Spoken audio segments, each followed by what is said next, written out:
قبلہ سیرت طیبہ کی روشنی میں بھی ذرا عدل و انصاف پر روشنی ڈالی جائے. ہاں حضرت صلی اللہ علیہ وسلم کا عدل اور انصاف. اللہ. جی بسم اللہ الرحمن الرحیم. انبیاء کرام جتنے دنیا میں تشریف لائے وہ بنیادی طور پر عدل کے قیام کے لیے لائے. صحیح. اور جب ان کو بھیجا گیا انہیں ظلم کے ختم کرنے کے لیے بھیجا گیا. صحیح. اس کا مطلب اور معنی یہ ہے کہ جہاں ظلم ہوگا وہاں عدل مفقود ہوگا، اور جہاں عدل قائم ہو جائے گا وہاں سے اللہ تعالیٰ ظلم کی تمام شکلوں کو ختم کر دے گا. صحیح. اس لیے ہمارے جو ائمہ لغت ہیں وہ ہمیشہ یہ کہتے ہیں کہ ظلم کیا ہے، عدل کیا ہے. تو عدل کی تعریف انہوں نے یہ کی کہ وضع الشیء علی محلہ، کسی بھی چیز کو اس کے صحیح جگہ پر رکھ دینا، یہ عدل کہلاتا ہے. حضور علیہ الصلاۃ والسلام دنیا میں تشریف لائے تو آپ نے اپنی سیرت سے، اپنے کردار سے، اپنے عمل سے عدل کو قائم فرمایا، اور گھر پہ بھی عدل قائم فرمایا، معاشرے میں بھی قائم فرمایا. اور جب آپ نے سیاست فرمائی اور سیاست میں غیر مسلمین کے ساتھ معاہدات فرمائے اور دوسری اقوام کے ساتھ آپ کی جنگیں ہوئیں، عام حالات میں بھی عدل پر کاربند رہے. اور جب جنگ کا مرحلہ درپیش ہوا، میدان جنگ کے اندر جو ہے وہ دو طرفہ لاشیں گریں، مسلمانوں کے کئی لوگ یعنی شہادت کا مرتبہ اس پر فائز ہوئے. اور ایسا موقع کہ حضور علیہ الصلاۃ والسلام چاہتے تو اب اپنی افواج کو حکم دے کر کے ظلم اور سرکشی کی اجازت دے رہے تھے، آزادی دے رہے تھے. لیکن آپ نے اس جنگ کو بھی اللہ کی بندگی اور عبادت کا ایک ذریعہ بنایا اور اس کے ذریعے سے انسانیت کے سامنے عدل کی مثال کو قائم فرمایا. صحیح. جنگ کے بعد مال غنیمت کا مرحلہ درپیش ہوتا ہے.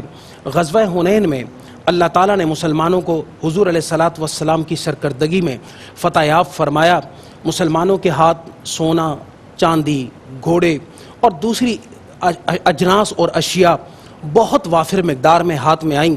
حضور علیہ الصلاۃ والسلام نے ان تمام مال غنیمت کو اس وقت جو موجود تھے یعنی وار پارٹیسپنٹس ان کے اندر تقسیم فرمایا، اور بالخصوص جو غیر مسلم سردار تھے تو ان کو کچھ ان کے حق سے زائد دیا تاکہ ان کی تالیف قلبی ہو جائے. کیا بات، مؤلفۃ القلوب کے مصداق تھے وہ. بالکل صحیح. بالکل تو صحیح. ایسے موقع پر ایک شخص جس کا نام ذوی الخویسرہ آتا ہے حدیث کی کتابوں میں، وہ باتیں کرنے لگا، چمگوئیاں کرنے لگا کہ حضور علیہ الصلاۃ والسلام نے تو یہ زیادتی کر دی اور یہ عدل تو نہیں ہے.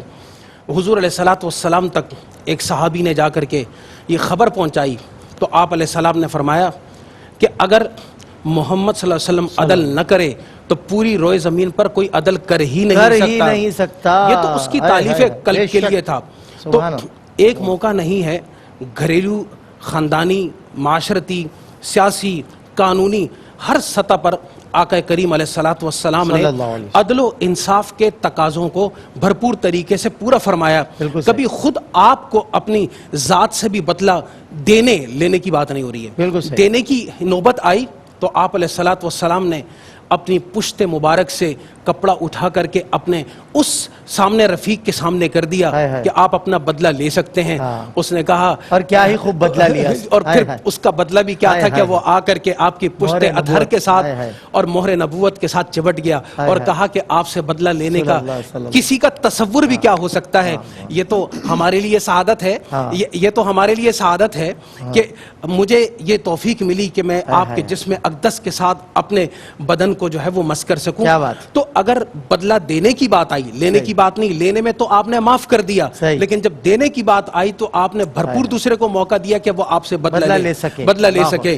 لیکن یہ تو ان کی اعلیٰ ظرفی بھی تھی، ایمان اور آپ کے ساتھ محبت کا سلسلہ بھی تھا کہ انہوں نے کہا کہ اے ہمارے آقا، ہم اس بات کا تصور کب کر سکتے ہیں. تو نبی علیہ الصلاۃ والسلام کی سنت مطہرہ اور آپ کی سیرت طیبہ پوری دنیا کے اندر عدل و انصاف اور قانون کی بالادستی کی سب سے زیادہ عظیم ترین مثال ہے، جس کی مثل نہ کبھی کوئی تھا، نہ ہے اور نہ ہو سکتا ہے.